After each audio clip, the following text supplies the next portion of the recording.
नमस्कार दोस्तों, स्वागत है आपका आपके अपने चैनल स्टडी विद MCQ में।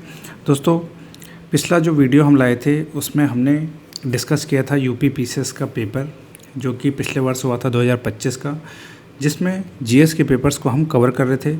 टोटल उसमें 150 क्वेश्चन है जीएस के, जिसमें से हमने 50 क्वेश्चन पिछले पार्ट में लगा लिए थे।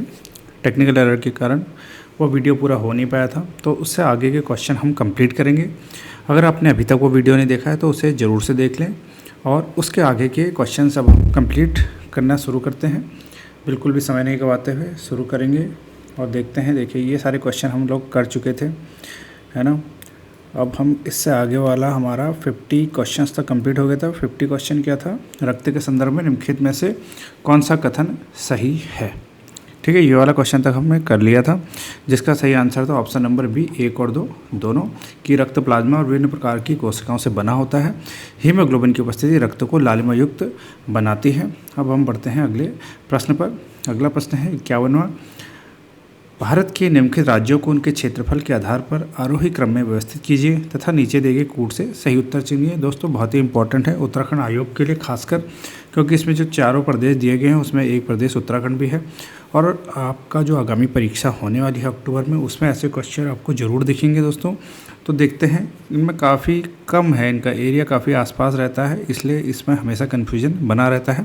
ऐसे ही क्वेश्चन अभी उत्तराखंड के पेपर में किसी में दिखाई दिया था, मुझे एग्जैक्ट उस पेपर का नाम याद नहीं आ रहा। फिलहाल हम देखते हैं इस प्रश्न को। इस प्रश्न में क्या है कि हमें छोटे से बड़े ऑर्डर में उन्हें क्रमबद्ध करना है। यानी सबसे छोटा कौन है क्षेत्रफल में? इन सब में सबसे छोटा जो है दोस्तों हरियाणा है। हरियाणा का जो एरिया है दोस्तों वो भी नोट कर लेंगे, 44,212 किलोमीटर स्क्वायर के लगभग है। ठीक है। पंजाब का इसका दूसरे नंबर पर कौन सा आता है? यानी कि अगर हम यहाँ पर नंबर वाइज चढ़ाएंगे तो पहला आ जाएगा हरियाणा और दूसरे नंबर पे आ जाएगा आपका पंजाब। यानी कि पहले ये हरियाणा, फिर आएगा पंजाब। पंजाब जिसका एरिया है लगभग 50,362 किलोमीटर स्क्वायर। ठीक है। और फिर तीसरे नंबर पे यानी कि ऑप्शन चौथा यहाँ पर आ जाएगा। कूट को भी हम मिलाते हुए चल रहे हैं। पहले नंबर पर हरियाणा है, फिर आएगा पंजाब, फिर आएगा उत्तराखंड। उत्तराखंड का एरिया आपको पता ही है 53,483 किलोमीटर स्क्वायर है। और सबसे लास्ट में इसमें आएगा हिमाचल प्रदेश, यानी कि 1, 3, 4 और 2, क्योंकि हिमाचल प्रदेश का एरिया लगभग है 55,673 किलोमीटर स्क्वायर। तो ऐसे क्वेश्चन एग्जाम में पूछ रहा है उत्तराखंड आयोग भी, तो इसको आपने नोट करेंगे। तो इस तरीके से इसका ऑप्शन का सही हो जाएगा 1342 और 1342 आपका मिलता है ऑप्शन नंबर डी में। अब बढ़ते हैं हम अगले प्रश्न पर। यह क्वेश्चन भी आपने देखा होगा पिछले PIQ, अगर आप देखते हुए चल रहे हैं तो आप देख रहे होंगे कि ऐसे क्वेश्चन भी एग्जाम में पूछता है कि कालक्रम के अनुसार जो भी इम्पोर्टेंट घटनाएं हुई हैं उत्तराखंड में उत्तराखंड में तो है ही हैं, प्लस जो भी हमारे देश में स्वतंत्रता आंदोलन के दौरान होती हैं उन्हें कालक्रम के अनुसार उन्हें व्यवस्थित करना है। जैसे Cripps mission, cabinet mission, Shimla सम्मेलन और वेवेल योजना। आपको एग्जैक्ट इनका मंथ भी याद होना चाहिए सन के साथ साथ, तभी आप मिला पाएंगे। क्योंकि जैसे हम देखते हैं क्रिप्स मिशन आता है मार्च में। कौन से मार्च को आता है? मार्च 1942 को। पहले तो आप इनके सामने लिखते जाइए। कैबिनेट मिशन, आपने कैबिनेट मिशन पढ़ा होगा कि 46 में आया, लेकिन कैबिनेट मिशन मार्च 1946 में आता है। एग्जैक्ट आपको मंथ भी याद रहना है। ठीक है दोस्तों। शिमला सम्मेलन जो हुआ था जून जुलाई में होता है 1945 में, ये अभी आपको लिख लेना है। और वेवेल योजना जो कि हुई थी जून 1945 में, तो इसलिए काफ़ी करीब हो जाता है शिमला सम्मेलन और वेवेल योजना। तो अब हम इन्हें अगर मिलाएंगे तो सबसे पहले आएगा पहला क्रिप्स मिशन आएगा, फिर आएगा फिर आता है कौन सा? चौथा आएगा वेवेल योजना, पहले हो जाएगी ना जून में, और जून के बाद आपका शिमला सम्मेलन तीसरे नंबर पे, और लास्ट में आएगा आपका 1946 कैबिनेट मिशन, यानी कि 1432 हो जाएगा इसका सही जवाब। Option number A is the right answer. अब हम बढ़ते हैं अगले प्रश्न की तरफ। 53वां प्रश्न है, देखते हैं। इसमें कथन और कारण वाला क्वेश्चन है, जिसमें एक कथन दिया है और नीचे कारण दिया गया है और फिर आपको सही उत्तर चुनना है। कथन कहता है खाद्य सुरक्षा अधिशेष खाद्य उत्पादन वर्षों में भी आवश्यक है। उत्पादन वर्षों में भी आवश्यक है। और कारण कहता है असमान वितरण और सुगमता पहुंच के बाहर होने के कारण भुखमरी अभी भी हो सकती है। तो उसका सही जवाब क्या हो जाएगा दोस्तों? ऑप्शन नंबर डी हो जाएगा, क्योंकि ए और आर दोनों सही होंगे यहाँ पर, और आर ए की सही व्याख्या करता है। कथन भी सही है और उसका कारण भी यहाँ पर एकदम सही है। बढ़ते हैं 54वें प्रश्न की तरफ। निम्नलिखित में से कौन फजल अली आयोग के सदस्य थे? ठीक है, फजल अली आयोग आपको पता है कि 1953 में जो गठित हुआ था, 1953 में किस लिए हुआ था? ताकि राज्यों का पुनर्गठन किया जा सके। उससे पहले जो राज्य थे हमारे देश में आज़ादी के टाइम पे वो थे ABCD करके, इस तरीके से राज्यों का क्रम था, राज्यों को इस तरीके से डिनोट किया गया था। लेकिन उसके बाद सबसे पहला जो आयोग बनता है राज्य पुनर्गठन आयोग, मतलब जिससे हमें एक राज्य भी मिलता है बनने के बाद, तो इसके अध्यक्ष थे फजल अली। फजल अली आयोग के, फजल अली इन्हीं के नाम पे से फजल अली आयोग बोलते हैं। इसके अलावा उसमें 3 सदस्य थे जिनके नाम आप अच्छे से नोट कर लेंगे। न्यायमूर्ति फजल अली खुद हो गए अध्यक्ष, KM पडिक्कर और HN कुंजरू, 3 हो गए। HN कुंजरू का मतलब हृदयनाथ कुंजरू, यानी कि ये तो सदस्य हैं, HN कुंजरू भी है, ठीक है, और KM पडिक्कर भी हैं। बाकी KT शाह और P सीतारामैया ये इसके सदस्य नहीं होंगे। तो इसलिए अपना सही जवाब हो जाएगा ऑप्शन नंबर सी, दूसरा और 4। ठीक है, अब बढ़ते हैं अगले प्रश्न की तरफ। अगला प्रश्न है 55वां प्रश्न। मानव विकास सूचकांक के संदर्भ में निम्नलिखित में से कौन सा कथन सही है? देखो इसमें दोनों तरफ से चीज़ें लिखी हुई हैं, तो ये क्वेश्चन पेपर इसी तरीके से आता है। हिंदी और इंग्लिश दोनों माध्यम के विद्यार्थी यहाँ पर पढ़ सकते हैं इस पेपर को आराम से, अगल बगल में लिखा हुआ है। फिलहाल मैं हिंदी पर ही फोकस करूँगा। मानव विकास सूचकांक के संदर्भ में निम्नलिखित में से कौन सा कथन सही है? UNDP ने 1990 में अपनी पहली मानव विकास रिपोर्ट प्रकाशित की थी जिसमें मानव विकास सूचकांक था। दूसरा कहता है मानव विकास सूचकांक विकसित करने वाली पहली टीम का नेतृत्व महबूब उल हक और एस प्रीस्ने ने किया था। अब आपको इसमें बताना है कौन सा सही है, और इसका सही जवाब है दोस्तों केवल पहला। क्यों? क्योंकि पहली मानव विकास सूचकांक जो है 1990 में तो आती है यह रिपोर्ट, ठीक है, लेकिन जो इस सूचकांक को विकसित करने वाली टीम का नेतृत्व किया था पाकिस्तान के जो अर्थशास्त्री थे महबूब उल हक, ठीक है, और भारतीय अर्थशास्त्री अमर्त्य सेन ने। तो यानी कि ये नहीं थे इसमें शामिल, एस प्रेस्नर इसमें शामिल नहीं थे, इसलिए दूसरा कथन यहाँ पर गलत हो जाता है। काफ़ी करीब था कि अगर आप एक ही को याद करेंगे तो गलत हो जाएगा, इसलिए इसमें एग्जैक्ट आंसर आपको अच्छे से पता होना चाहिए और ऑप्शन नंबर डी हो जाएगा इसका सही जवाब। बढ़ते हैं अगले प्रश्न की तरफ। 56वां प्रश्न है, फिर से कालक्रम के अनुसार व्यवस्थित करने वाला क्वेश्चन है। कौन पहले आया और फिर उसके बाद कौन सा संत उसके बाद पहुंचता है? पहले इनके ये भक्ति संत हैं, सारे के सारे अपने भक्ति वाला आंदोलन पढ़ा होगा, तो उसमें इन संतों का जो काल है वो आपको याद रखना है, किस समय यह अपना कार्य करते हैं। तो नानक देव जो है, गुरु नानक देव जो कि हैं 1469 से 1539 ईस्वी, ठीक है, और चैतन्य महाप्रभु इनका जो कार्यकाल था 1486 से लेके 1534 तक था, ठीक है। इसके बाद आप तीसरे नंबर पर कौन है? नामदेव, यानी कि संत नामदेव जी, जो कि 1270 से लेके 1350 ईस्वी तक है इनका। इसके बाद आते हैं संत कबीरदास जी, जो कि 1398 से 1518 ईस्वी तक, लगभग 15वीं शताब्दी बोल सकते हैं इनके लिए। तो इस तरीके से अगर उनका सही क्रम देखेंगे तो सबसे पहले कौन आ जाएंगे? संत नामदेव, यानी कि ऑप्शन नंबर 3 पहले आएगा, ठीक है। संत नामदेव जी के बाद आएंगे संत कबीरदास जी, जो कि चौथा है, तीसरे का चौथा आ जाएगा, और फिर आएगा गुरु नानक देव, और फिर Chaitanya Mahaprabhu. 3, 4, 1 and 2 option number B हो जाएगा इसका सही जवाब। बढ़ते हैं अगला प्रश्न। 57वां प्रश्न है, निम्नलिखित में से कौन सा खाद्य सुरक्षा का आयाम नहीं है? आयाम नहीं है का मतलब क्या होता है? Which is not a dimension of food security, एक तरीके से पैरामीटर भी समझ सकते हैं। इसमें कौन सा नहीं होगा देख लेते हैं। उपलब्धता, पहुँच, सामर्थ्य और जवाबदेही। तो इसमें जो ऑप्शन नंबर सी है केवल चौथा, ये हो जाएगा सही जवाब, क्योंकि जवाबदेही इसमें शामिल नहीं है। क्योंकि खाद्य सुरक्षा के 3 मुख्य बुनियादी आयाम होते हैं। पहला होता है खाद्य की उपलब्धता, यानी कि अवेलेबिलिटी। दूसरा होता है कि भोजन तक लोगों की पहुंच, यानी कि एक्सेसिबल हो, ईजिली एक्सेसिबल हो, और उसे खरीदने की उनकी क्षमता भी रहे, यानी कि उनकी वो अफोर्ड कर सकें, उसे अफोर्डेबिलिटी भी रहे।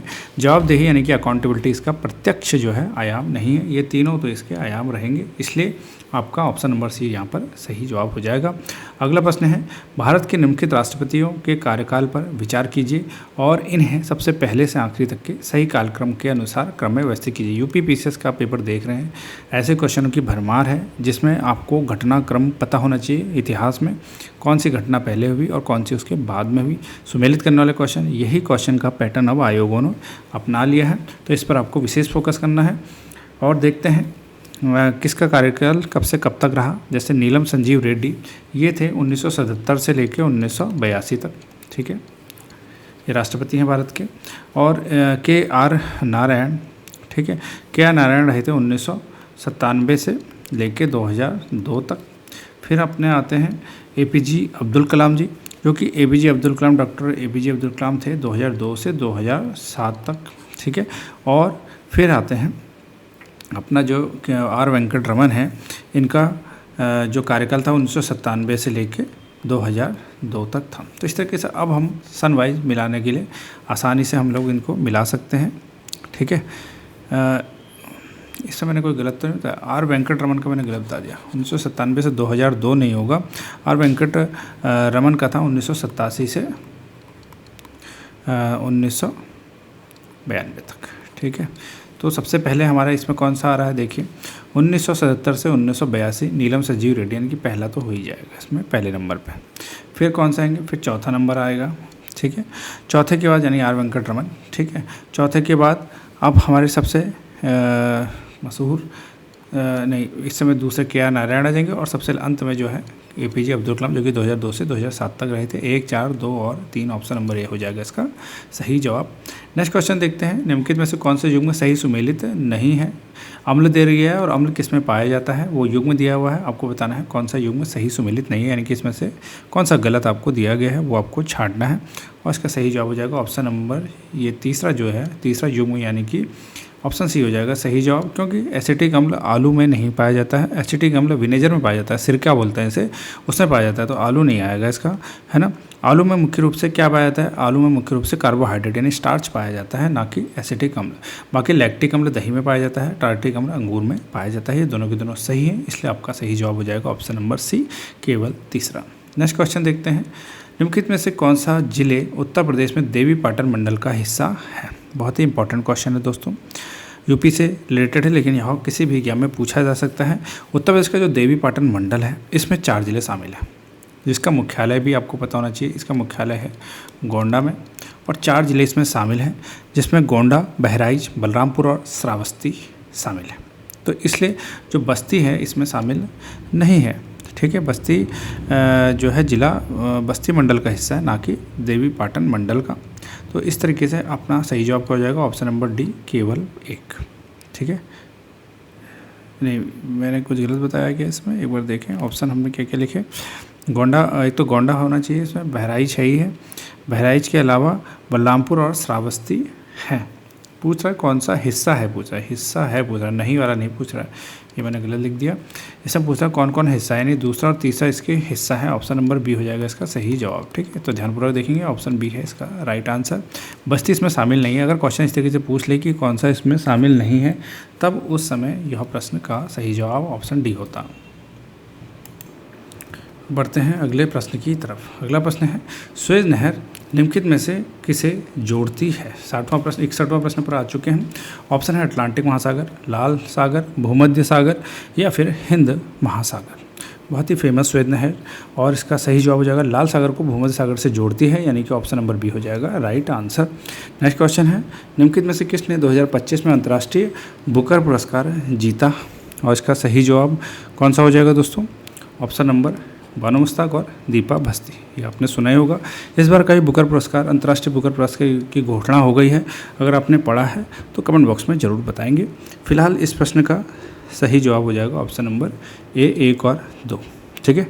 और ये सारे के सारे ऑप्शन आप देख रहे होंगे, एकदम ही करंट से रिलेटेड क्वेश्चन पूछता है एग्जाम में, यूपी पीसीएस में, और इसी से मिलता जुलते क्वेश्चंस भी आपको उत्तराखंड पीसीएस में दिखाई देने वाले हैं। और देखते हैं अगला प्रश्न, कथन 1 और दूसरा कारण। कथन में क्या कहता है, मुगल सम्राट अकबर ने फतेहपुर सीकरी में बुलंद दरवाज़ा का निर्माण कराया था। 63वां प्रश्न है, ठीक है। और कारण कहता है इस स्मारक का निर्माण अपने पुत्र जहांगीर के जन्म की याद में कराया था। दोस्तों इसमें क्या हो जाएगा कि पहला कथन तो एकदम सही है कि मुगल सम्राट अकबर ने फतेहपुर सीकरी में बुलंद दरवाज़ा का निर्माण कराया था, यह एकदम सही है। लेकिन दूसरा गलत हो जाएगा। दूसरा, उसने अपने गुजरात विजय की कारण, क्योंकि जब उसने गुजरात की विजय कर लेता है 1602 में, है ना, तब मुगल सम्राट अकबर जो है बुलंद दरवाजे का निर्माण कराता है, ना कि अपने पुत्र जहांगीर की याद में, यानी कि बी जो इसका कारण है वो गलत हो जाएगा। तो अब हम देखते हैं ये सही है, किंतु आर गलत हो जाएगा इसका सही जवाब। अगला प्रश्न है, समितियाँ दे दी गई हैं संविधान की, और कौन कौन सी समिति किससे सुमेलित है। ये थोड़ा सा इसमें छपने में इसमें गलती हुई है। अब हम देखते हैं इसका सही जवाब क्या होगा। जैसे संघीय संविधान समिति लिखी गई है ना, संघीय संविधान समिति, उसका सही जवाब हो जाएगा संघीय संविधान समिति। हम समितियों को पकड़ते हैं, ठीक है। संघीय संविधान समिति यानी कि जो ए है, इसका सही जवाब हो जाएगा आपका चौथा, यानी कि जवाहरलाल नेहरू जी ने यह लिखी थी। जवाहरलाल नेहरू जी इसके अध्यक्ष थे। इसके बाद अपनी आती है प्रक्रिया नियम समिति, ठीक है। तो प्रक्रिया नियम समिति यानी कि जो बी है, इसका सही जवाब हो जाएगा ऑप्शन नंबर ए, यानी कि डॉक्टर राजेंद्र प्रसाद, ठीक है। और जो तीसरी है यानी कि जो प्रारूप समिति है, इसके बारे में सभी जानते हैं। ड्राफ्टिंग कमेटी के अध्यक्ष कौन थे? डॉक्टर अंबेडकर साहब, यानी कि ऑप्शन सी का तीसरा ही रहेगा, ठीक है। और जो डी है यानी कि अब हमारे पास क्या हो जाएगा, मौलिक अधिकार उप समिति, इसके कृपलानी जी रहे, यानी कि 2 हो जाएगा। तो 4, 1, 3 और 2, ऑप्शन नंबर बी ये हो जाएगा इसका राइट आंसर। दोस्तों इनको जरूर से लिख लीजिए, सारे के सारे क्वेश्चन इसमें इंपॉर्टेंट है और अभी करंट का ही यह पेपर है, इसलिए इस पर आपको एकदम इसको फोकस करके चलते रहेंगे। बढ़ते हैं अगले प्रश्न की तरफ। अंतर्राष्ट्रीय पुलिस सहयोग के लिए ऑनलाइन पोर्टल भारत पोल निम्नलिखित में से किसके द्वारा विकसित किया गया है? उसका सही जवाब है दोस्तों केंद्रीय जांच ब्यूरो यानी CBI, ठीक है। CBI के द्वारा जो है इसकी जो है विकसित किया गया है भारत पोल को, यानी कि ऑप्शन डी हो जाएगा इसका राइट आंसर। अगला प्रश्न है 66वां प्रश्न, निम्नलिखित में से कौन सा कथन सही है? देखते हैं, प्रश्न को पढ़ते हैं, कथनों को, और समझते हैं। डॉल्फिन और व्हेल ब्लो होल्स के माध्यम से सांस लेती हैं, एकदम सही है।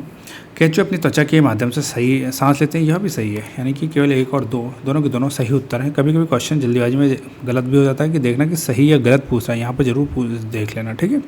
अगला प्रश्न हो जाएगा 67वां, फिर से यहाँ पर राज्य दे दिए गए हैं और उनकी ऊंची चोटी पूछ रहा है। हम लिखते हुए चलेंगे, फिलहाल तो यह इसमें जो प्रिंट हुआ है ये गलत हुआ है।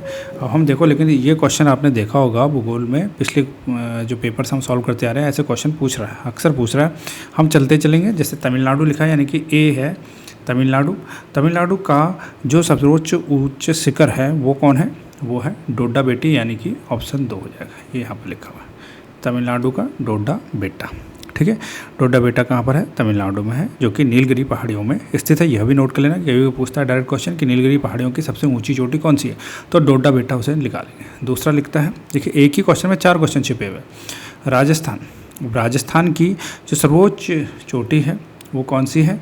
गुरु शिखर, जो कि यहाँ पर 3 नंबर में लिखी गई है, ठीक है। याद रखना है ऊंची चोटी कहाँ पर है? अरावली में है यह, और इसका नाम क्या है पूछेगा कभी, अरावली की सबसे ऊंची चोटी कौन सी है? तो गुरु शिखर, यही राजस्थान की भी सबसे ऊंची चोटी हो जाएगी। अब सी, यानी कि सी में कौन सा लिख रहा है? हमने तमिलनाडु पढ़ लिया, राजस्थान पढ़ लिया, अब है नागालैंड, ठीक है। अब नागालैंड की जो सर्वोच्च चोटी है वो है सारामती, यानी कि 4था नंबर, ठीक है। सारामती जो कि नागा पहाड़ियों में स्थित है, तो नागा पहाड़ियों में सबसे ऊंची चोटी जो सारामती है वो नागालैंड की हो जाएगी, तो सी का 4था हो जाएगा। अब हमारा डी पर जा, डी का हो जाएगा पहला। डी क्या है? मध्य प्रदेश की सबसे ऊंची चोटी है धूपगढ़, और धूपगढ़ कौन सी श्रेणी में आती है? पर्वत श्रेणियाँ भी आपको याद रखनी है, यह सतपुड़ा में आती है, यह भी नोट कर लेना है। इसी तरीके से जो तमिलनाडु वाली हमने बताई थी वो नीलगिरी पहाड़ियों का हिस्सा है, ठीक है, धूपगढ़, डोडा बेटी सॉरी, और जो गुरु शिखर है वो सबको पता है अरावली का हिस्सा है, ठीक है। और जो नागा पहाड़ियों की सबसे ऊंची चोटी सारामती है नागालैंड में। इस तरीके से अपना सही जवाब हो जाएगा ऑप्शन नंबर डी, 2, 3, 1 और 2, 3, 4 और 1। अब बढ़ते हैं अगले प्रश्न की तरफ। कथन और कारण। मानव पूंजी में निवेश से भविष्य में लाभ मिलता है। शिक्षा और स्वास्थ्य लोगों को अधिक उत्पादक बनाते हैं, तो इसका सही जवाब हो जाएगा ऑप्शन नंबर डी, क्योंकि दोनों ही एकदम सही बातें हैं कि ए और आर दोनों सही हैं और आर ए की सही व्याख्या करता है। अगला प्रश्न है एक्सला चैपेल 1748 की संधि के संदर्भ में निम्नलिखित में से कौन सा कथन सही है? दोस्तों कर्नाटक युद्ध से संबंधित क्वेश्चन है। कर्नाटक युद्धों को तो आपने अच्छे से रट लेना है, क्योंकि इनसे हर बार क्वेश्चन एग्जाम में एक पूछ रहा है। अब इसका जवाब देखते हैं, इसने कथन क्या कहा है। एक्सला सापेल की संधि, प्रथम कर्नाटक युद्ध समाप्त होता है, एकदम सही है। प्रथम कर्नाटक युद्ध के समाप्त होने के बाद ही यह संधि होती है, इसी संधि से यह युद्ध समाप्त होता है। और दूसरा मद्रास अंग्रेजों को वापस कर दिया गया, यह भी एकदम सही है, यानी कि केवल 1 और 2 दोनों हैं। प्रथम एंग्लो फ्रेंच युद्ध होता है जिसे हम कर्नाटक युद्ध कहते हैं, जो यूरोप में चल रहे उनके ऑस्ट्रियाई उत्तराधिकार के युद्ध का ही एक हिस्सा था। अब वर्ष 1748 में जो एक्सला चैपेल की संधि थी, उसके बाद यूरोप में जब युद्ध रुक जाता है तो भारत में भी यह पहला कर्नाटक युद्ध समाप्त हो जाता है और इसके तहत फ्रांसीसियों ने भारत में जो मद्रास जिन्होंने छीन लिया था अंग्रेजों से, पुनः अंग्रेजों को वो सौंप देते हैं। नेक्स्ट क्वेश्चन है, गोबी मरुस्थल निम्नलिखित में से कौन से देशों में फैला है? और इसका सही जवाब है दोस्तों मंगोलिया और चीन, इन दोनों में यह फैला हुआ है। गोबी मरुस्थल एशिया का सबसे एक बड़ा है और सबसे ठंडा मरुस्थल मानते हैं वो एशिया का, जो कि मुख्य रूप से उत्तरी पूर्वी चीन और दक्षिणी मंगोलिया के क्षेत्रों में पाया जाता है। फिलहाल इस प्रश्न का आपको इतना ही जवाब देखना है और ऐसे ही क्वेश्चन आएगा गोबी मरुस्थल के बारे में कि कहाँ पर फैला हुआ है, तो केवल 1 और 2 आएगा इसका सही जवाब। अगला प्रश्न है, विश्व जल आपूर्ति के निम्नलिखित स्रोतों पर विचार कीजिए और इन्हें अवरोही क्रम में व्यवस्थित करना है। ठीक है, अब मतलब कि सबसे ज़्यादा जहाँ से जल की आपूर्ति होती है उसे सबसे पहले लिखना है, उल्टे क्रम में लिखना है और फिर उसके बाद कहाँ से सबसे कम होती है, इस तरीके की ओर आपको घटते हुए क्रम में चलना है। पृथ्वी में जो सबसे ज़्यादा पानी की आपूर्ति है वो सबसे ज़्यादा पानी किस में है? महासागरों में, यानी कि सबसे पहला क्या आ जाएगा? 1 आ जाएगा यहाँ पर महासागर। फिर दूसरे नंबर पे जो क्योंकि 97% पानी जो है इसी से मिलता है। ठीक है, इसी पे है पृथ्वी पर जो पानी की मात्रा है सबसे ज़्यादा कहाँ है? महासागरों में, लगभग 97%। उसके बाद दूसरे नंबर पे जो आता है वो ध्रुवीय बर्फ़ आती है, यानी कि पहले के बाद अपना क्या आ जाएगा? तीसरा। ठीक है, यहाँ पर लगभग 2% जल की मात्रा है। ठीक है, ग्लेशियरों में और इसमें। तीसरे नंबर पर आता है भूगर्भ जल, यानी कि अब हमारा यहाँ पर कूट में क्या आ जाएगा? चौथा, जो कि भूगर्भ जल है ना। और सबसे अंत में आती है नदियाँ और झीलें। तो यह प्रश्न बहुत ही अच्छा लेवल का प्रश्न था और इसका सही जवाब हो जाएगा ऑप्शन नंबर 1, 3, 4 और 2। इसमें गलती होने की काफ़ी संभावना थी। लोग बर्फ़ और नदियों वालों में कन्फ्यूज हो सकते थे कि लेकिन जो बर्फ़ है ना वो नदियों से पहले है, यह भी आपको याद रखना। अगला प्रश्न है, कोयला क्षेत्र दे दिए गए हैं और देश लिखे गए हैं। इंपॉर्टेंट है दोस्तों, इसको मैं लिखाते हुए चल रहा हूँ, आपको जरूर से इन्हें नोट कर लेंगे क्योंकि खनिजों से प्रश्न बनना ही बनना है। भूगोल से डायरेक्ट क्वेश्चन ऐसे ही पूछा जाता है कि कौन सा क्षेत्र है और कौन से देश में स्थित है। इसी तरह से कौन सा क्षेत्र है इंडिया के संदर्भ में भी पूछ सकता है कि यह एरिया दे देगा और पूछेगा कि यह कौन से राज्य में स्थित है। तो फिलहाल देखते हैं, जैसे कि यहाँ पर लिखा गया है अपलेशियन, यानी कि ए पे क्या लिखा गया है? अपलेशियन। ठीक है, अपलेशियन कहाँ पर है? अपलेशियन है संयुक्त राज्य अमेरिका में, जो कि चौथे नंबर पर है यहाँ पर। ठीक है, फिर आपका आता है दूसरा लंकाशायर, दिख रहा है लंकाशायर। लंकाशायर अपना इंग्लैंड में है, यानी कि पहले नंबर पे जो इंग्लैंड लिखा गया है यहाँ पे इंग्लैंड में। ठीक है, नोट करते हुए चलेंगे कि अपलेशियन पूछेगा, संयुक्त राज्य अमेरिका का कोयला क्षेत्र है और लंकाशायर इंग्लैंड का कोयला क्षेत्र है। ठीक है, फिर आता है रूर, बहुत ही फेमस रूर। ठीक है, रूर क्षेत्र कहाँ पर है? रूर घाटी भी बोलते हैं, यह जर्मनी में स्थित है। तो सी का आपका हो जाएगा दूसरा। अब बचा हमारा डी, और डी का हो जाएगा तीसरा, यानी कि डी क्या है? डी है कुजबास। क्या है? कुजबास, जो कि है रूस में। तो इस तरीके से अपना सही जवाब हो जाएगा 4, 1, 2, 3, 4, 1, 2, 3 है ऑप्शन नंबर ए में। ठीक है, ये प्रश्न दोबारा आया हुआ है, आप देखते हैं इसको। 73वां प्रश्न है, कौन से रामसर आर्द्रभूमि स्थल उत्तर प्रदेश में स्थित नहीं है? रामसर बहुत ही इंपॉर्टेंट है इस साल के लिए, परीक्षाओं के लिए, क्योंकि अब भारत में टोटल 101 रामसर स्थल हो गए। बहुत तेज़ी से पिछले वर्ष में जो है रामसर स्थलों की संख्या में वृद्धि हुई है। हर एक रामसर स्थल को आपने अच्छे से याद करना है दोस्तों। लेटेस्ट कौन सा है कमेंट बॉक्स में बताएंगे, 100वां कौन सा है वो भी आपको बताना है। ठीक है, फिलहाल देखते हैं रामसर कौन सा है जो इस समय उत्तर प्रदेश में स्थित नहीं है। इनमें से जो रुद्रसागर झील है और सुल्तानपुर राष्ट्रीय उद्यान है, ये दोनों के दोनों उत्तर प्रदेश में स्थित नहीं है, क्योंकि रुद्रसागर झील पूछेगा आपसे डायरेक्ट, तो यह त्रिपुरा में स्थित है। रुद्रसागर झील कहाँ पर है? त्रिपुरा में। और जो सुल्तानपुर है वो हरियाणा में है, ये आपको पता ही है। ठीक है, सरसई नावर झील आपसे डायरेक्ट पूछ सकता है कि यूपी में कहाँ पर है, तो यूपी में यह इटावा में स्थित है। और जो समस्तपुर पक्षी अभ्यारण्य है वह कहाँ पर है? वह रायबरेली में है। लेटेस्ट जो बना है वह अरुणाचल प्रदेश से बना है, इतना मैं आपको बता रहा हूँ हिंट। और अरुणाचल प्रदेश का तो पहला ही है और इस समय इंडिया का 101वां बना है। 100वां बताइएगा, 100वां जो है यूपी का ही है, आपको कमेंट बॉक्स में बताना है। ठीक है, और बढ़ते हैं, इस प्रश्न का सही जवाब क्या हो गया? ऑप्शन नंबर सी, तीसरा और चौथा जो है यूपी में स्थित नहीं है। बढ़ते हैं अगले प्रश्न की तरफ। भारत में पंचायती राज संस्थाओं के संदर्भ में निम्नलिखित में से कौन सा कथन सही है? अब है पंचायती राज संस्थाओं का कार्यकाल 5 वर्ष का होगा। जी हाँ, एकदम सही है। पंचायतों के लिए जो है 5 वर्ष का कार्यकाल होता है। पंचायती राज संस्थाओं में आरक्षित स्थानों में से 1/4 स्थान अनुसूचित जाति और अनुसूचित जनजाति की महिलाओं के लिए आरक्षित होगी। यह गलत हो जाएगा दोस्तों, क्योंकि 1/3 है यह स्थान। ठीक है, तो केवल पहला इसका सही जवाब होगा, option number D. Next question है, चांदी की वस्तुओं के संदर्भ में निम्नलिखित में से कौन सा कथन सही है। देखते हैं इसका सही जवाब। देखते हैं, चांदी की वस्तुएं हवा के संपर्क में आने पर कुछ समय बाद काली हो जाती हैं, एकदम सही है। ऐसा सिल्वर सल्फाइड की कोटिंग के कारण होता है। दोनों के दोनों कथन एकदम सही हैं, यानी कि ऑप्शन बी हो जाएगा राइट आंसर। नेक्स्ट क्वेश्चन की तरफ बढ़ते हैं, भारत के उपराष्ट्रपति के संदर्भ में निम्नलिखित में से कौन सा कथन सही है। उपराष्ट्रपति राज्यसभा के पदेन सभापति होते हैं, एकदम सही है। उपराष्ट्रपति राज्यसभा के सदस्य होते हैं, यह गलत हो जाएगा, यानी कि इस प्रश्न का सही जवाब है केवल एक, क्योंकि भारतीय संविधान का अनुच्छेद 64 आर्टिकल भी पूछता है, इसके तहत भारत के उपराष्ट्रपति राज्यसभा के पदेन सभापति होते हैं। क्योंकि वे सदन के किसी भी सदन के सदस्य नहीं होते हैं, इसलिए कथन 2 गलत हो जाएगा। ठीक है, क्योंकि डायरेक्ट उपराष्ट्रपति का चुनाव होता है और उसे डायरेक्ट जो है पदेन सभापति माना जाता है और बना दिया जाता है। एक तरीके से डायरेक्ट उसको सभापति की पोस्ट भी मिलती है, ठीक है, उपराष्ट्रपति को, और उसके लिए ज़रूरी नहीं है किसी भी सदन का सदस्य होना। अगला प्रश्न है 17वां प्रश्न आगे है, मई 2025 में पुष्कर कुंभ मेला 2025 का आयोजन निम्नलिखित में से किन राज्यों में किया गया। यह बहुत ही इंपॉर्टेंट प्रश्न है दोस्तों, याद रखना। इस प्रश्न का सही जवाब है पुष्कर कुंभ मेला पूछा है, ध्यानपूर्वक पढ़ना है। पुष्कर कुंभ मेला यह हुआ था आपका उत्तराखंड में। वेरी इंपॉर्टेंट क्वेश्चन है दोस्तों, ठीक है। उत्तराखंड में जो चमोली में स्थित है, भारत का चमोली ज़िले में, भारत का जो सबसे अंतिम गांव जिसे आप प्रथम गांव बोलते हैं भारत का, माणा के केशव प्रयाग में। बहुत इंपॉर्टेंट है यह प्रश्न उत्तराखंड आयोग के लिए, तो काफ़ी मतलब आपको महत्वपूर्ण साबित होगा, क्योंकि केशव प्रयाग में किस किस का संगम होता है यह भी आपको नोट करना होगा कि अलकनंदा और सरस्वती नदी का संगम होता है। और कुंभ मेला इसलिए होता है क्योंकि यह 12 साल के अंतराल में होता है यह मेला, पुष्कर कुंभ मेला। और इस समय यह कौन सी तारीख में हुआ था वो भी आपको नोट करना है। 15 मई 2025 से लेकर 26 मई तक हुआ था यह आपको नोट कर लेना है।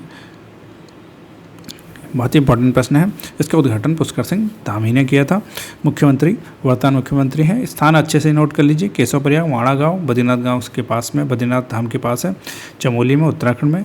यह मेला कब आयोजित होता है ऐसा भी पूछ सकता है, कथन में आ सकता है। यह मेला तब आयोजित होता है जब बृहस्पति ग्रह मिथुन राशि में प्रवेश करता है, जो हर 12 साल में केवल एक बार होता है।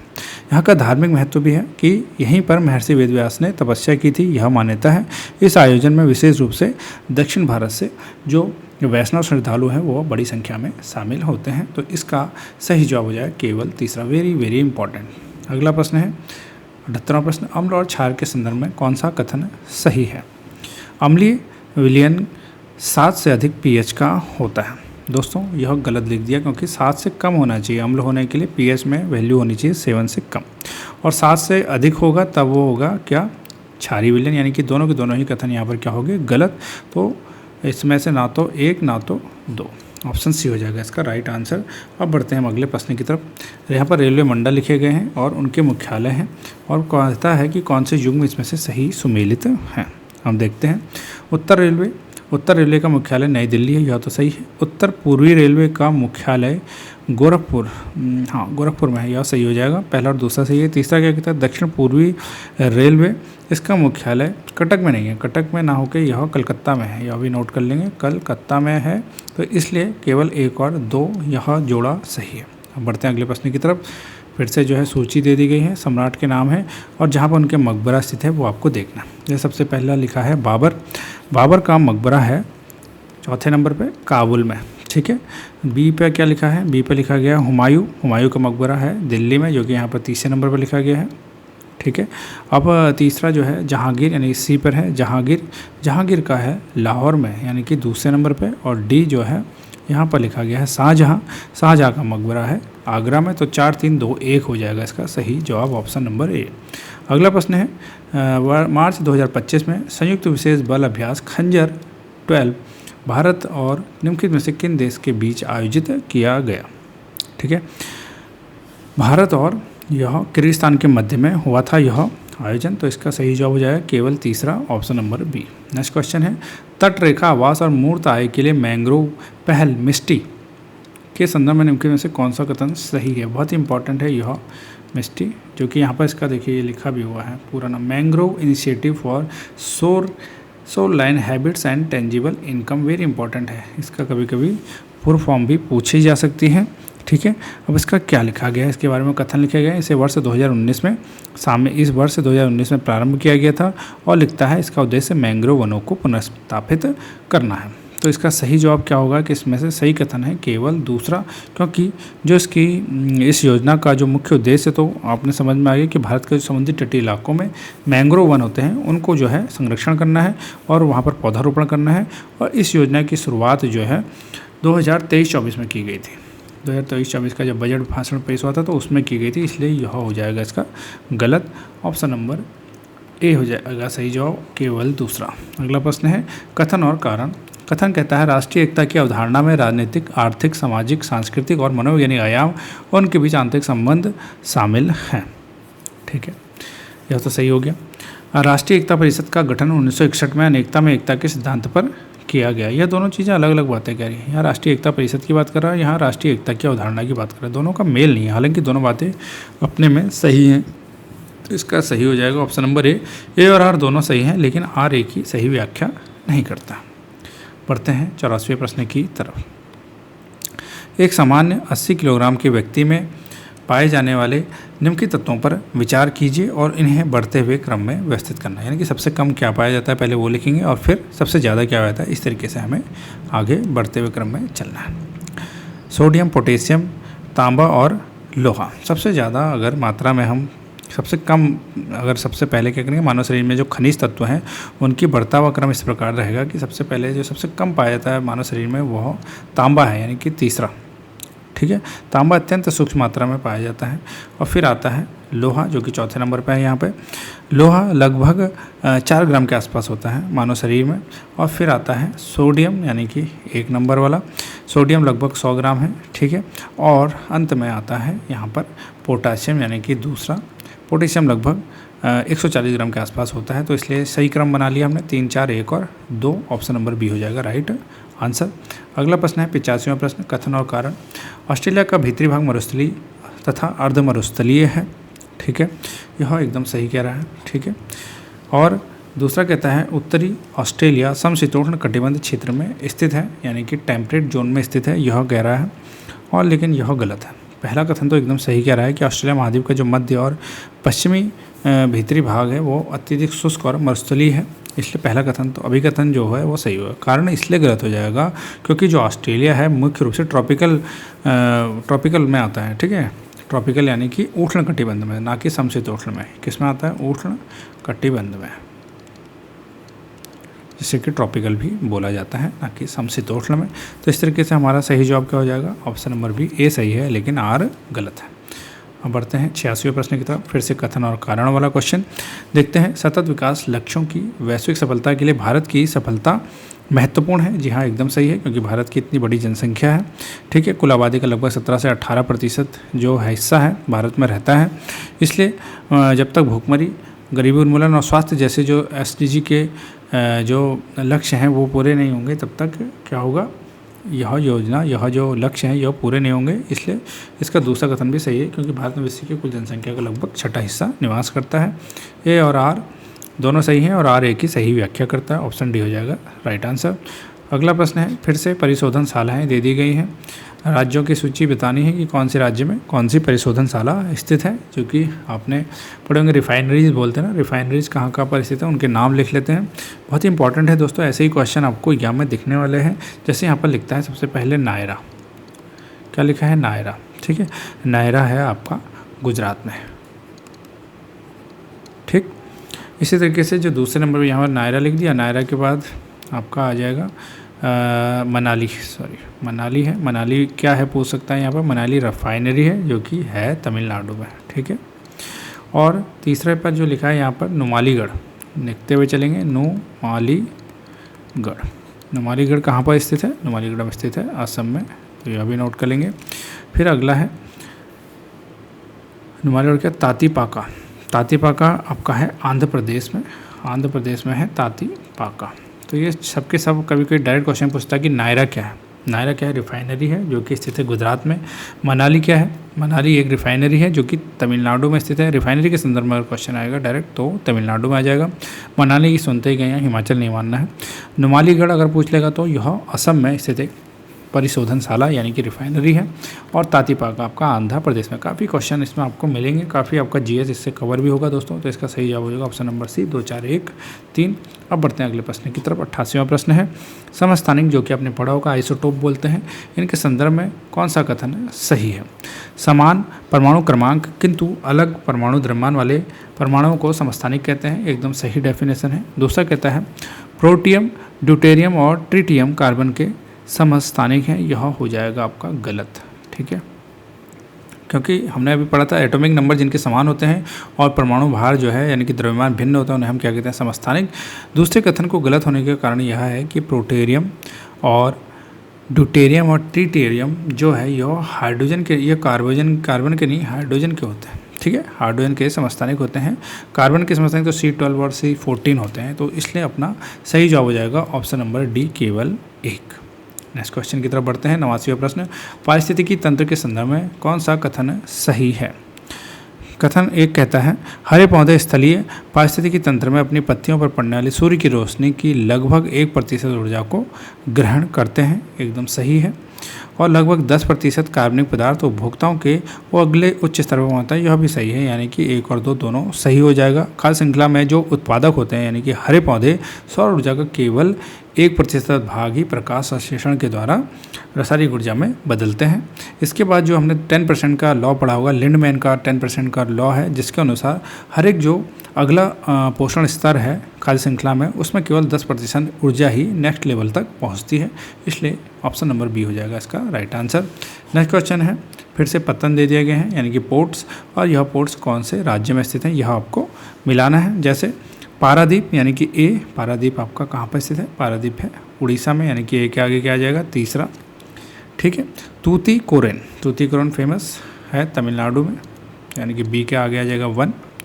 काकीनाडा आंध्र प्रदेश में 4 आ गया।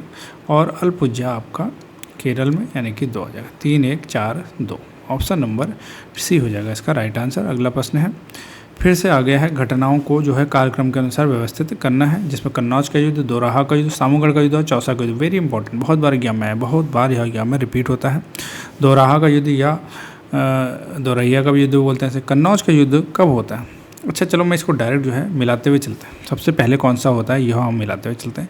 सबसे पहले हुआ था इसमें से दोराहा का युद्ध, यानी कि दूसरा आ जाएगा दोराहा का युद्ध, क्योंकि होता है 1532 में।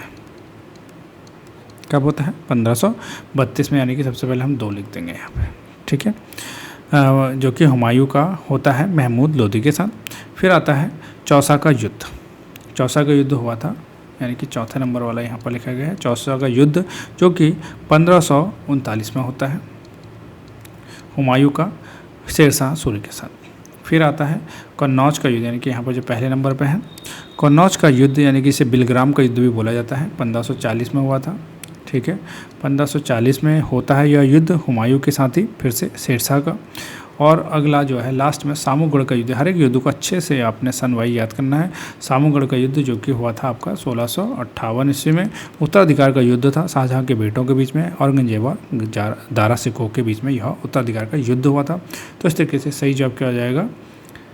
2, 4, 1 और 3। 2, 4, 1 और 3 यह है ऑप्शन नंबर डी में। अगला प्रश्न है, निम्नलिखित में से कौन सा ग्रंथ कालिदास के द्वारा नहीं लिखा गया है? 92 क्वेश्चन पर हम पहुंच चुके हैं दोस्तों, और इसका सही जवाब हो जाएगा ऑप्शन नंबर डी, श्रृंगार शतक। ये दोनों तो इनकी रचनाएं हैं, मेघदूत और रघुवंशम। जबकि जो श्रृंगार शतक है यह बहुत ही फेमस श्रृंगार शतक भर्तृहरि के द्वारा लिखी गई थी। यह भी आपको नोट कर लेना है। पुराने जो है किताबें पूछता है एग्जाम में, भर्तृहरि मुनि भर्तृहरि के द्वारा लिखी गई थी, कालिदास के द्वारा नहीं। तो इसलिए यहाँ पर ऑप्शन सी हो जाएगा राइट आंसर। अगला प्रश्न है 93 क्वेश्चन, निम्नलिखित भाषाओं में कौन सी भारतीय संविधान की 8वीं अनुसूची में शामिल नहीं है? तो इसमें से नेपाली, डोगरी और बोडो तो है, भोजपुरी नहीं है, यानी कि केवल सी आ जाएगा, सी केवल चौथा। नेक्स्ट क्वेश्चन देखते हैं 94, निम्नलिखित में से कौन सा विभाग उत्तर प्रदेश में सतत विकास लक्ष्य यानी कि SDG से संबंधित राष्ट्रीय संकेतक ढांचा प्रगति की रिपोर्ट को दिखाता है? ठीक है, कौन है जो इसकी रिपोर्ट को यहाँ पे शो करता है? ऑप्शन है वित्त विभाग, शिक्षा विभाग और ऑप्शन नंबर तीसरा योजना विभाग। उसका सही जवाब हो जाएगा योजना विभाग, यानी कि केवल तीसरा। ठीक है, जो एसडीजी लक्ष्यों की निगरानी जो है, कार्यान्वय जो है, उसकी जो रिपोर्ट को तैयार करने का काम जो है डिपार्टमेंट ऑफ प्लानिंग के द्वारा किया जाता है। अगला प्रश्न है निम्नलिखित में से कौन सा या कौन से देश बंगाल की खाड़ी बहुक्षेत्रीय तकनीकी और आर्थिक सहयोग पहल, जिसे बिमस्टेक के नाम से जाना जाता है, का सदस्य नहीं है? ठीक है, तो इसमें ऑप्शन है थाईलैंड, नेपाल, भूटान और इंडोनेशिया, और सही जवाब हो जाएगा इंडोनेशिया जो है इसका सदस्य नहीं है, केवल चौथा हो जाएगा राइट आंसर।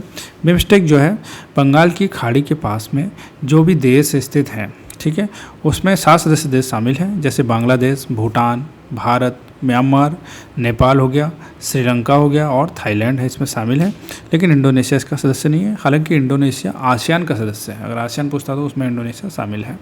अगला प्रश्न है लॉ यस की खदान दे दी गई है। मैं पूछ रहा हूँ ना, खनिजों से क्वेश्चन ऐसे ही एग्जाम में आपको देखने वाले हैं। हर एक खनिज जो इम्पोर्टेंट खदान है, रिफाइनरीज हैं, कौन सा खनिज पाया जाता है, इनको जरूर नोट कर लेना है, क्योंकि इनसे क्वेश्चन एग्जाम में बन रहे हैं।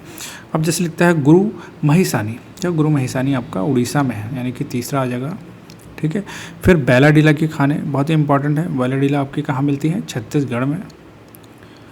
ठीक है, नोआ मुंडी फेमस है, नोआ मुंडी है झारखंड में, और कुद्रेमुख आपका कर्नाटक में है। तो इस तरह से 3, 4, 1 और 2 हो जाएगा इसका सही जवाब। 3, 4, 1 और 2, option number D is the right answer. अगला प्रश्न है अंतर्राष्ट्रीय सौर गठबंधन, जिसे कि ISA कहते हैं, के संदर्भ में निम्नलिखित में से कौन से कथन सही हैं, यह आपको बताना है इसमें से। और देखते हैं क्वेश्चन क्या कहता है। यह पहला संधि आधारित अंतर सरकारी संगठन है जिसका मुख्यालय भारत में है, उसमें 38 सदस्य देश हैं। दोस्तों पहली चीज़ जो है ना, और दूसरा पढ़ लेते हैं पहले। विश्व सौर बैंक और वन वर्ल्ड वन ग्रिड की पहल इसके अंतर्गत की गई है। तो इसमें जो दूसरा कथन है यह एकदम सही है। ठीक है, और पहला कथन इसलिए गलत हो जाएगा क्योंकि इसका मुख्यालय गुरुग्राम में तो स्थित है, लेकिन इसमें सदस्य देश जो है 38 नहीं है, 100 से ज़्यादा हो गए हैं, इसलिए केवल दूसरा इसका राइट आंसर हो जाएगा। बढ़ते हैं अगले प्रश्न की तरफ। जून 2025 में घोषित साहित्य अकादमी युवा पुरस्कारों के संदर्भ में निम्नलिखित में से कौन से कथन सही हैं? युवा पुरस्कार 23 भारतीय भाषाओं में घोषित किए गए। इस वर्ष डोगरी में कोई युवा पुरस्कार नहीं है, यह 2025 की घटना है। इसी तरीके से आपको 2026 की घटनाओं को कोरिलेट करना है, क्योंकि क्वेश्चन पेपर इसी तरीके से मिलते जुलते लगभग आते हैं कि पुरस्कारों से क्वेश्चन एग्जाम में पूछेगा और इस तरीके से पूछेगा, थोड़ा सा उसमें डिटेलिंग में आप जाना पड़ेगा। फिलहाल इसका सही जवाब है 1 और 2 दोनों, यानी कि option number B. Next question है 99। निम्नलिखित विद्युत चुंबकीय विकिरण को उनकी आवृत्तियों के घटते क्रम में जो है व्यवस्थित करना है, यानी कि सबसे ज़्यादा जो विद्युत चुंबकीय विकिरण है वह कौन सी रेंज के पास है ना, कौन सी किरणों में होता है, और उसके बाद दूसरे में किसका आता है, और उससे कम ऐसे करके घटते क्रम में चलना है। सबसे ज़्यादा अगर किसी का होगा तो गामा किरणों का होगा, यानी कि पहला आ जाएगा सबसे पहले।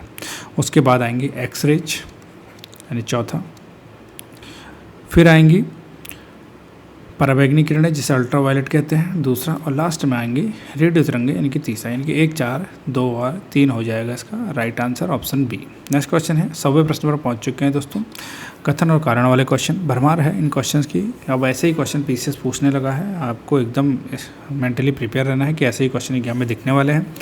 कथन दे दिया है, कारण दे दिया है। ठीक है, कथन है कि आधुनिक लोकतांत्रिक राज्य में आर्थिक, सामाजिक और राजनीतिक कार्यों हेतु नितेशक सिद्धांत जो कि DPSP होते हैं वो बहुत ही महत्वपूर्ण है। जी हाँ, एकदम सही बात है यह। और कहता है आर्थिक और सामाजिक लोकतंत्र की स्थापना करना ही नितेशक सिद्धांतों का मूल उद्देश्य है। एकदम सही इसका यह कारण भी दिया गया, यानी कि A और R दोनों सही हैं और R A की सही व्याख्या करता है, ऑप्शन डी हो जाएगा राइट आंसर। अगले प्रश्न की तरफ बढ़ते हैं 101वां। सिंधु घाटी सभ्यता से संबंधित निम्नलिखित पुरातात्विक स्थलों में कौन से आज के उत्तर प्रदेश में स्थित हैं? और इसका सही जवाब हो जाएगा मंडी और हुलास, ये दोनों के दोनों उत्तर प्रदेश में स्थित है। मंडी जो है उत्तर प्रदेश के मुजफ्फरनगर में है, जो कि वर्तमान में शामली में आ जाता है डिस्ट्रिक्ट में। और जो हुलास है ना दोस्तों, हुलास जो है यूपी के सहारनपुर ज़िले में स्थित है। तो इन दोनों को तो आप समझ गए, सहारनपुर में है दोनों। तो पहला और तीसरा सही जवाब हो जाएगा। और राखी गढ़ी बहुत ही फेमस है। राखी गढ़ी सिंधु घाटी सभ्यता के सबसे बड़ा स्थल के रूप में फेमस है, हरियाणा में स्थित है। हरियाणा में स्थित है, यह भी आपको नोट कर लेना है। हरियाणा के हिसार जिले में स्थित है, बहुत ही इंपॉर्टेंट इसलिए। लेकिन इस प्रश्न का सही जवाब है ऑप्शन नंबर बी। हमने कितने प्रश्न कर लिए? 101वां, अब 102वां प्रश्न।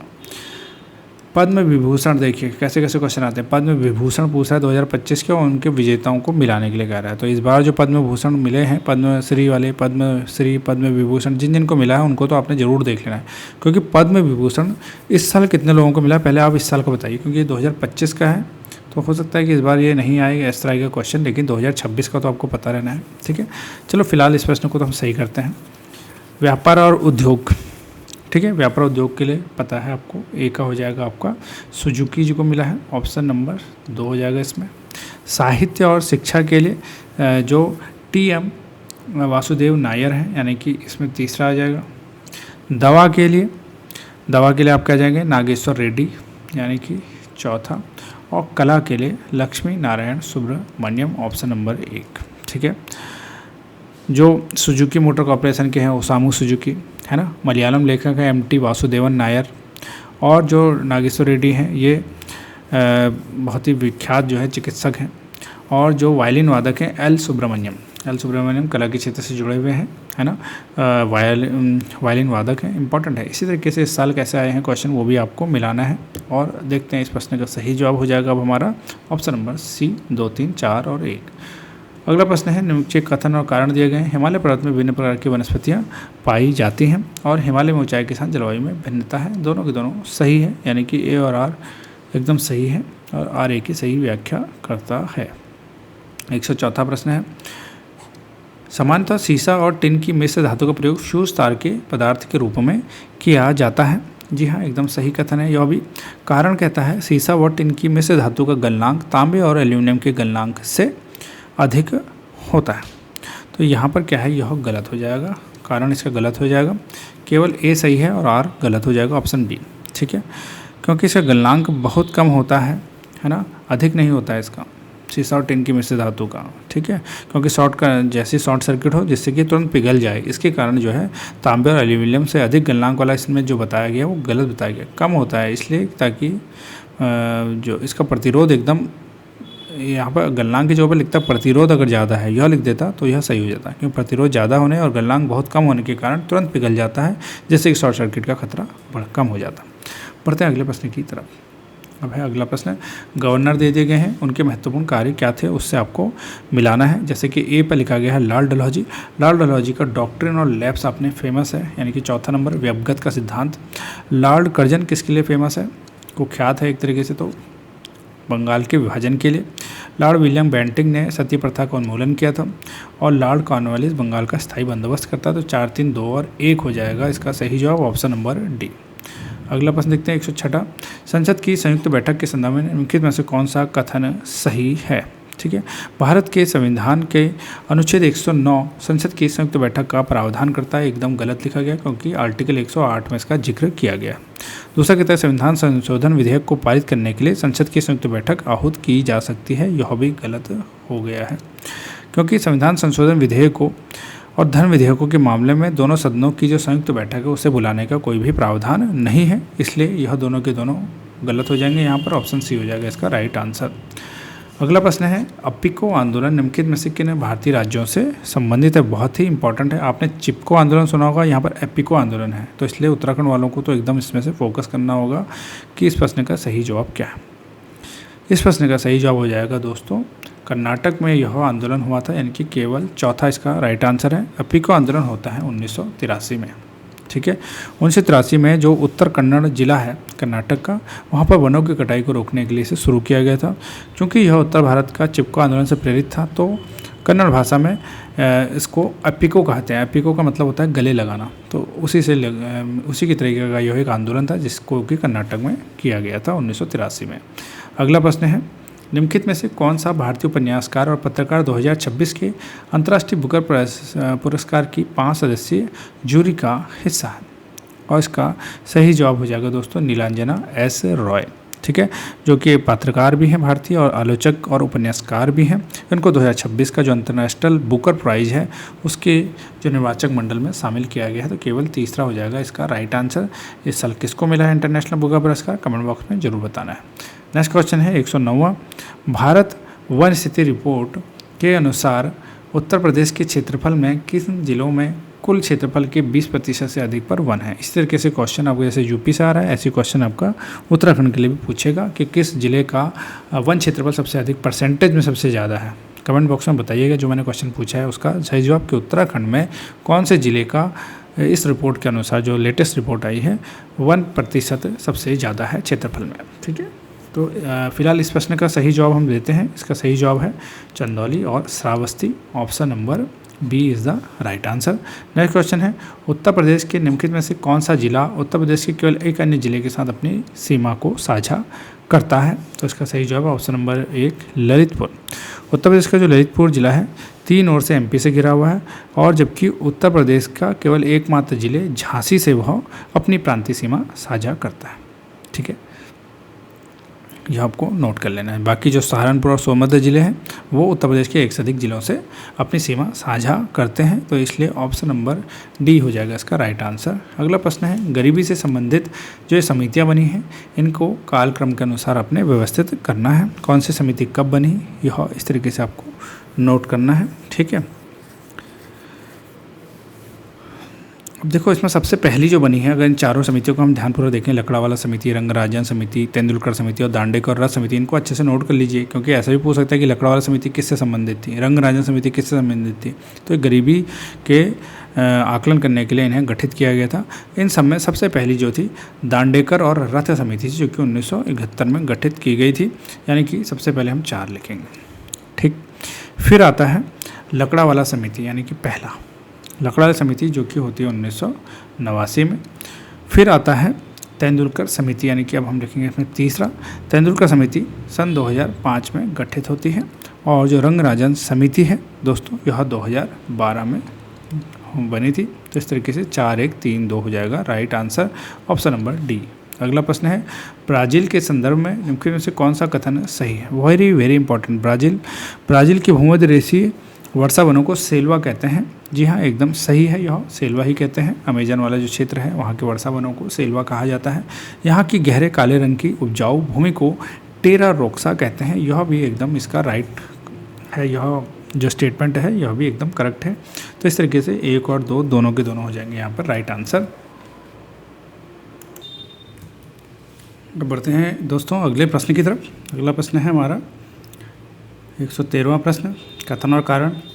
कथन है सतत विकास पर्यावरण को नुकसान पहुंचाए बिना होना चाहिए और वर्तमान के विकास को भविष्य की पीढ़ियों के ज़रूरतों के साथ समझौता नहीं करना चाहिए। और कारण इसमें क्या लिखा गया है, कारण भी पढ़िए यहाँ पे।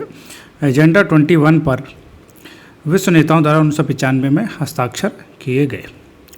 अब आपको इसको पहले समझना है कि देखो कैसे क्वेश्चन आ रहे हैं एग्जाम में। जो है मैक्सिमम क्वेश्चन आप देखो पीसीएस लेवल के पेपर में मैक्सिमम क्वेश्चन कथन और कारण के। इसीलिए मैं ये कह रहा हूँ दोस्तों कि आपको पीसीएस का यूपी का पेपर तो ज़रूर लगाना है क्योंकि यूपी के पेपर का लेवल मेरे हिसाब से यूपीएससी के बाद इसने अपने आप में सेकंड नंबर पे यहाँ पर नॉर्थ में सेकंड नंबर पे माना जाएगा इस पेपर को। काफ़ी अच्छा लेवल है इसका। ठीक है, फिलहाल देखते हैं इस प्रश्न का सही जवाब क्या है। कि पहला जो कथन कहता है कि सतत विकास पर जो है सस्टेनेबल डेवलपमेंट जो है वो पर्यावरण को नुकसान पहुंचाए बिना होना चाहिए। एकदम सही कहा। वर्तमान के विकास को भी हम भविष्य की पीढ़ियों की ज़रूरतों के साथ समझौता नहीं कर सकते कि आप इसके लिए जो है भावी पीढ़ी के हित को भी सुरक्षित रखना पड़ेगा, इसलिए यह सही है। कथन का जो कारण लिखा गया है यह गलत है। क्यों? क्योंकि एजेंडा 21 पर विश्व नेताओं ने वर्ष 1992 में सम्मेलन में हस्ताक्षर किया गया था, ना कि 1995 में। तो इसलिए ए सही है और आर गलत है। ऑप्शन बी हो जाएगा इसका राइट आंसर। बढ़ते हैं अगले प्रश्न की तरफ। 114 प्रश्न है जून 2025 में आदि कर्मयोगी बीटा संस्करण एक उत्तरदायी शासन पहल का शुभारंभ निम्नलिखित में से किस मंत्रालय के द्वारा किया गया? वेरी वेरी इंपॉर्टेंट दोस्तों, बहुत ही सुर्खियों में बना हुआ था यह उस दौरान, है ना।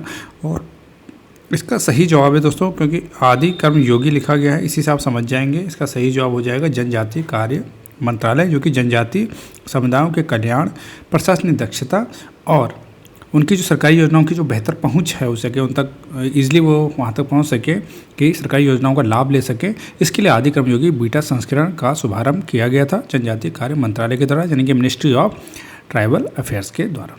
नेक्स्ट क्वेश्चन, यानी कि इसका सही जवाब क्या हो जाएगा? ऑप्शन नंबर सी केवल चौथा। नेक्स्ट क्वेश्चन है 115वां, मानव त्वचा से पसीने का वाष्पीकरण शरीर की गर्मी को नष्ट कर देता है। और दूसरा कारण, इसका कारण कहता है यह तो कथन है। कारण कहता है कि गर्म दिन में उच्च आर्द्रता यानी कि ह्यूमिडिटी से परेशानी बढ़ जाती है। और दोनों में जो है ना यहाँ पर इसका सही जवाब होगा ए और आर दोनों सही होंगे, लेकिन आर ए की सही व्याख्या नहीं करता है। क्यों? जब शरीर से पसीना निकलता है तब क्या होता है कि हवा में उसका वाष्पीकरण होता है, इवापोरेशन होता है, तो शरीर से क्या होता है गुप्त ऊष्मा को सोखता है, जिससे कि हमें मिलती है शीतलता। ठीक है, यानी कि शरीर की गर्मी को नष्ट कर देता है। इसलिए हमारा जो स्टेटमेंट है वो राइट हो जाएगा। लेकिन जो वायुमंडल में अत्यधिक नमी यानी कि उच्च आर्द्रता होती है, उससे होने पर पसीने का वाष्पीकरण नहीं हो पाता है। ठीक है, जिससे कि शरीर चिपचिपा रहता है। ये आपने देखा होगा ना, जब ह्यूमिडिटी बढ़ जाती है उस समय शरीर चिपचिपा रहते हैं। और कारण अपने आप में सही है कि इससे परेशानी बढ़ेगी, लेकिन ये इस स्टेटमेंट का कारण सही नहीं कर सकता। यानी कि स्टेटमेंट का जो ये व्याख्या है सही नहीं दे सकता कि वाष्पीकरण से गर्मी नष्ट होने की व्याख्या कोई यह नहीं कर पा रहा है। इसलिए दोनों अपनी अपनी जगह पर सही है, लेकिन यह कारण इसका नहीं है स्टेटमेंट का। Option A is the right answer. आगे बढ़ते हैं अगले प्रश्न की तरफ। निम्नलिखित में चुनाव सुधारों पर विचार कीजिए और सबसे पहले से लेकर सबसे आखिरी तक के सही कालक्रम के अनुसार उन्हें व्यवस्थित करना है। अरेंजमेंट वाले क्वेश्चन आपको दिखेंगे लगातार। और इसमें सबसे पहले क्या है, इनमें इलेक्ट्रॉनिक वोटिंग मशीन यानी कि ईवीएम सबसे पहले आता है, यानी कि दूसरा नंबर आ जाएगा सबसे पहले। और फिर आता है मतदाता फोटो पहचान पत्र यानी कि फर्स्ट, फिर वोटर, फिर आएगा नोटा चौथा, और लास्ट में ये जो है voter verifiable paper audit trail यानी कि तीसरा। यह इनका कालक्रम है। अब इसको समझते हैं कैसे। ईवीएम का प्रयोग जो हुआ था, चाहे वो स्टार्टिंग कब हो गया था उससे हम इसको समझेंगे। स्टार्टिंग होता है इसका 1982 या 1990 के दशक में सबसे पहले, इसलिए यहाँ पर इसको लिखा गया। और जो मतदाता फोटो पहचान पत्र था वो 1983 में हुआ था, यानी कि देखिए ये 1982 में आ गया था लगभग, इसका स्टार्टिंग फेज़ था। और ये था 1983 में आया था वोटर कार्ड। ठीक है, जब 1993 में जब टीएन सेशन आए तब उस समय तो इसे एकदम वो कर दिया गया था कि अनिवार्य कर दिया गया था। नोटा की शुरुआत हुई थी 2013 में। और जो voter verifiable paper audit trail है वीवीपीएटी, जो कि 2013-14 में स्टार्ट होता है, यानी कि सुप्रीम कोर्ट के आदेश के बाद ही आया था, नोटा के बाद आया था ये। और 2019 के चुनाव में इसे पूर्ण रूप से लागू किया गया था। तो इस तरीके से इसका क्रम क्या बन रहा है, 2, 1, 4 और 3, यानी कि option number D. Next question देखते हैं। सूचियाँ दे दी गई हैं, राजाओं के नाम लिखे गए हैं और कौन से राजवंश से वो संबंधित हैं यह आपको देखना है। जैसे महेंद्र वर्मन प्रथम, फेमस महेंद्र वर्मन प्रथम, ये थे पल्लव राजवंश के, वेरी इंपॉर्टेंट है। इनका युद्ध हुआ था उनसे पुलकेशिन द्वितीय से, जिससे ये हार गए थे। और महेंद्र वर्मन प्रथम के ही पुत्र थे नरसिंह वर्मन प्रथम, उन्होंने जो है पुलकेशिन द्वितीय से को हरा दिया था। ठीक है, तो ये पल्लव वंश के थे। ठीक है, अब जो कंडुगोंद है ये आपके पांड्य वंश के हैं, तो आपको पांड्य वंश लिखना है। यानी कि पल्लव वंश यहाँ पर कौन से क्रम में लिखा गया है, दूसरे पे, पांड्य लिखा गया है चौथे पे। अमोघ वर्ष प्रथम, वेरी फेमस अमोघ वर्ष प्रथम, जो कि राष्ट्रकूट राजा थे। राष्ट्रकूट काफ़ी ही हाई पावर थे, इसमें पावरफुल राजा थे, यानी कि पहला। राज प्रथम, यह भी साउथ के चोल वंश के, यानी कि तीसरा। तो 2, 1, 4, 3 हो जाएगा इसका राइट आंसर। 2, 4, 1, 3 सॉरी 2, 4, 1, 3, यानी कि option number C is the right answer. अब बढ़ते हैं अगले प्रश्न की तरफ। 118वां प्रश्न क्या कहता है देखते हैं। 118वें प्रश्न में कहता है किसके द्वारा वार्षिक भूजल गुणवत्ता रिपोर्ट 2024 से तैयार की गई। पढ़ते हैं ऑप्शन, केंद्रीय प्रदूषण नियंत्रण बोर्ड, सीपीसीबी, केंद्रीय जल आयोग, केंद्रीय भूजल बोर्ड। तो इसका सही जवाब हो जाएगा दोस्तों केवल केंद्रीय भूजल बोर्ड, option number C is the right answer. Bharat में भूजल संसाधनों का मूल्यांकन जो है या उसकी जो क्वालिटी है या गुणवत्ता रिपोर्ट है उसकी जांच का जो नोडल एजेंसी है वो केंद्रीय भूजल बोर्ड है, जिसे सेंट्रल ग्राउंड वाटर बोर्ड भी कहते हैं। ठीक है, तो ऑप्शन नंबर सी हो जाएगा इसका right answer. Next question very important दोस्तों, very very important. Alauddin Khilji की विजय होगी और अकबर की विजय, इनको तो आपने अच्छे से क्रमबद्ध याद रखना है कि कौन सी वो पहले करता है कौन सी बाद में करता है। ठीक है, अलाउद्दीन खिलजी काफ़ी खतरनाक उसके एक सैन्य अभियान थे, काफ़ी राज्यों को जीतते हुए आगे बढ़ता है, पूरे भारत में जीतते हुए चलता है सब। अब इसका क्रम आपको याद रखना है सबका। जैसे जैसलमेर विजय इसमें सबसे पहले करता है, इन चारों की बात कर रहे हैं। इन चारों में जैसलमेर विजय जो हुई थी उसकी 1299 में, यानी कि सबसे पहले दूसरा आ जाएगा। ठीक है, और जो इसके बाद थी उसकी रणथंभौर की विजय, यह लगभग 1301 ईस्वी में करता है। वारंगल को और चित्तौड़ विजय, इसमें चित्तौड़ विजय पहले आएगी। ठीक है, क्योंकि साउथ की ओर वो बाद में जाता है। चित्तौड़ विजय 1303 में चौथा। और साउथ में वो अपने फेमस जो सेनापति है मलिक काफूर को भेजता है ना। और यह तीसरा हो जाएगा इसका वारंगल जो कि 1309-10 में काकतीय शासक प्रताप रुद्रदेव के खिलाफ मलिक काफूर का अभियान चलता है। तो इस तरीके से 2, 1, 4, 3 हो जाएगा राइट आंसर। फिर से स्टेटमेंट और रीजन देखते हैं। एजर्सन और रीजन स्टेटमेंट क्या है? हिमालय से अनेक बड़ी सततवाहिनी नदियों का उद्गम स्थल है। हिमालय की ऊंची श्रेणियाँ सदा हिमाच्छादित रहती हैं, यह इसका कारण बता रहा है। दोनों एकदम सही है, क्योंकि जो ऊंची श्रेणियाँ हैं ज़्यादातर हिमानी नदियाँ ही वहाँ से निकलती हैं, इसलिए यह ऑप्शन ए और आर दोनों सही हैं और आर ए की सही व्याख्या करता है। निम्नलिखित में से किस संगठन के द्वारा वैश्विक वेतन रिपोर्ट 2024-25 जारी की गई है? और इसका सही जवाब है अंतर्राष्ट्रीय श्रम संगठन, यानी कि केवल एक हो जाएगा राइट आंसर इसका। ठीक है, विश्व भर में जो मजदूर हैं या श्रमिक हैं उनके वेतनों के बारे में और उन पर महंगाई का क्या प्रभाव पड़ेगा और जेंडर वेज गैप क्या है, इस पर विश्लेषण करता है। 2 साल में एक बार रिपोर्ट जारी होती है और यह रिपोर्ट जारी करता है ILO, जिसे इंटरनेशनल लेबर ऑर्गेनाइजेशन भी कहा जाता है। दोस्तों अगला प्रश्न है, निम्नलिखितों पर विचार करके फिर से इन्हें कालक्रम के अनुसार व्यवस्थित करना है। कौन सा कार्यक्रम पहले आया और उसके बाद अगला कौन सा आया। ठीक है, तो इसमें हम सबसे पहले अगर देखेंगे तो सबसे पहले आता है सामुदायिक विकास कार्यक्रम, जो कि 1952 में आता है, 2 अक्टूबर में। ठीक है, तो यहाँ पर सबसे पहले 2 लिख देंगे। ठीक है, फिर आता है दोस्तों सूखा प्रवण क्षेत्र कार्यक्रम, यानी कि चौथा वाला। यह कब आया था? यह आया था आपका 1973-74 में। ठीक है, दूसरा और चौथा इन 2 में है, बी और सी में। फिर देखते हैं तीसरे नंबर पर कौन सा आया था। तीसरे नंबर पर आता है काम के बदले अनाज कार्यक्रम, यानी कि यहाँ पर 1 आ जाएगा। और यह कब आया था दोस्तों? यह आया था 1977 में। यह सारे नोट करते हुए चलना है दोस्तों। यह क्वेश्चन एग्जाम में आपको दिखने हैं, आज नहीं तो कल कहीं ना कहीं पर रिपीट होते हैं ये। स्वरोजगार के लिए ग्रामीण युवाओं का प्रशिक्षण, यह कब आया था? यह आया था 1989 में, 79 में, 79 में, सॉरी 979, 79-80। ठीक है, तो इस तरीके से सही जवाब क्या हो जाएगा? 2, 4, 1, 3, option number C. Next question की तरफ बढ़ते हैं। वित्त आयोग और उनके अध्यक्ष पूछ रहा है, इनको आपने मिलाते हुए चलना है। देखते हैं 11वां वित्त आयोग, सबसे पहले देखते हैं 11वां वित्त आयोग। इसके अध्यक्ष कौन थे? तीसरे नंबर पे हैं जो प्रोफेसर M खुसरो। ठीक है, खुसरो रहे इसमें 11वें के। ठीक है, 11वें के बाद 12वां वित्त आयोग के अध्यक्ष जो थे डॉक्टर सी रंगराजन। ठीक है, इसके बाद जो 13वां वित्त आयोग है उसके विजय केलकर थे, यानी कि विजय केलकर हैं चौथे नंबर पे। 14वां वित्त आयोग के अध्यक्ष रहे YV रेड्डी, यानी कि 2। 3, 1, 4, 2 is the right answer, option number A. Next question है, बहुआयामी गरीबी सूचकांक के संदर्भ में निम्नलिखित में से कौन सा कथन सही है? ठीक है, अब देखते हैं, इसको पढ़ते हैं। इसे 2010 में विकसित और प्रस्तुत किया गया था। जी हाँ, एकदम सही है। और दूसरा कहता है यह अत्यधिक गरीबी को मापता है और प्रतिदिन $1 से कम पर जीवन यापन करने वालों को शामिल करता है। जी नहीं, यह गलत हो जाएगा। दूसरा वाला कथन जो है गलत हो जाएगा। इसके बारे में पूरी जानकारी समझते हैं, क्योंकि जो ये MPI भी बोलते हैं इसे, है ना, multi poverty induction, multi dimensional poverty index, जिसे MPI भी बोला जाता है। कभी कभी एग्जाम में पूछा जा सकता है MPI का क्या फुल फॉर्म है, तो यहाँ पर मल्टी डायमेंशनल पॉवर्टी इंडेक्स है। ठीक है, इसमें जो है केवल आय के आधार पर गरीबी को नहीं मापता है। केवल आय जो यहाँ पर लिख दिया है ना इसने, केवल आय कि प्रतिदिन $1 से कम पर जीवन यापन जो करेगा, बल्कि इसमें जो है स्वास्थ्य भी आता है, शिक्षा भी आता है, और इसके अलावा भी और 10 जो है इंडेक्स शामिल हैं, उनके आधार पर यह मापता है गरीबी को। तो इस तरह केवल पहला इसका सही हो जाएगा। बढ़ते हैं अगले प्रश्न की तरफ। 125वां, मार्च 2025 में भारत ने ऑपरेशन ब्रह्मा निम्नलिखित में से किस देश को मानवीय सहायता प्रदान करने के लिए शुरू किया था? तो इसका सही जवाब हो जाएगा दोस्तों म्यांमार को।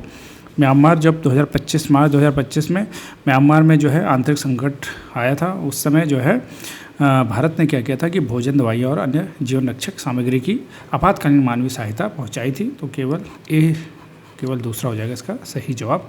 फिर से एक स्टेटमेंट और उसका रीजन वाला क्वेश्चन। पुरुषों और महिलाओं की आवाज़ें अलग अलग होती हैं। जी हाँ, एकदम सही है, अलग अलग ही होती है। पुरुषों और महिलाओं में जो वोकल कॉर्ड की लंबाई और मोटाई अलग अलग होती है। तो एकदम सही कह रहा है, दोनों की ये जो संरचना है वो अलग अलग होती है। इसी के कारण इसका सही जवाब हो जाएगा ऑप्शन नंबर डी। और आर दोनों सही हैं और आर एक की सही व्याख्या करता है।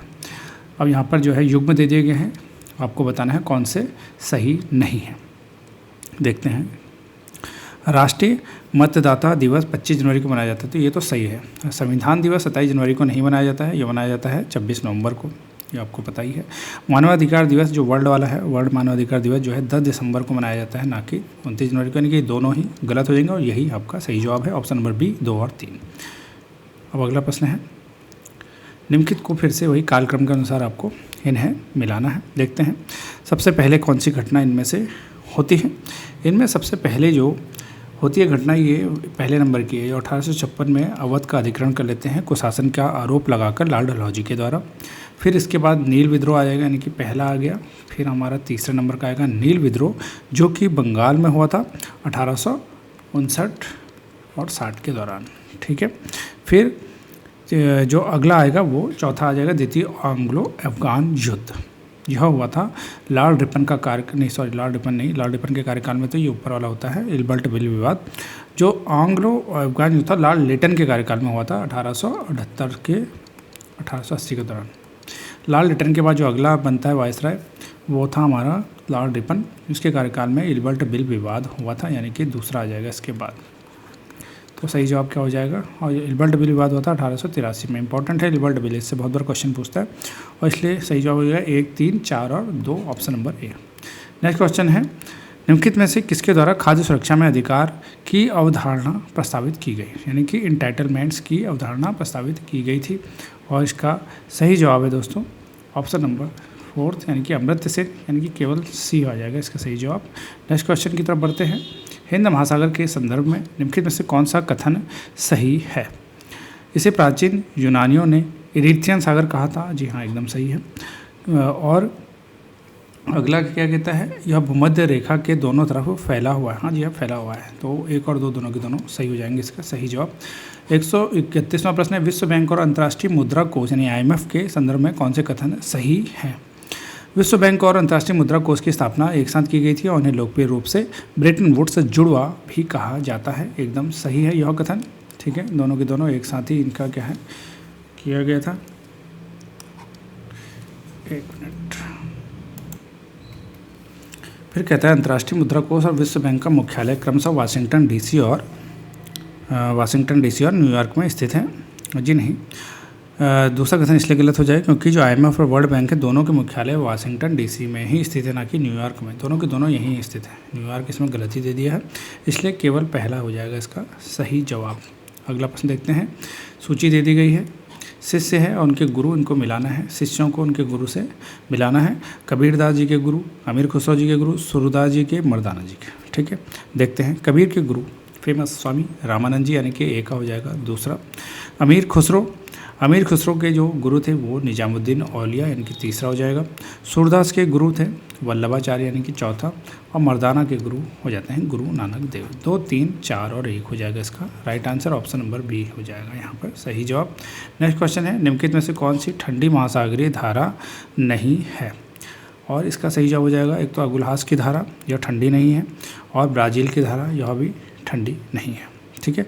और जो हम्बोल्ट और कैलिफोर्निया की धारा है, दोनों के दोनों प्रशांत महासागर की हैं, ये ठंडी महासागरीय धाराएं हैं। जबकि जो अगुलहास है यह आपकी हिंद महासागर में बहती है, यह भी आपको नोट करना है, गर्म धारा है।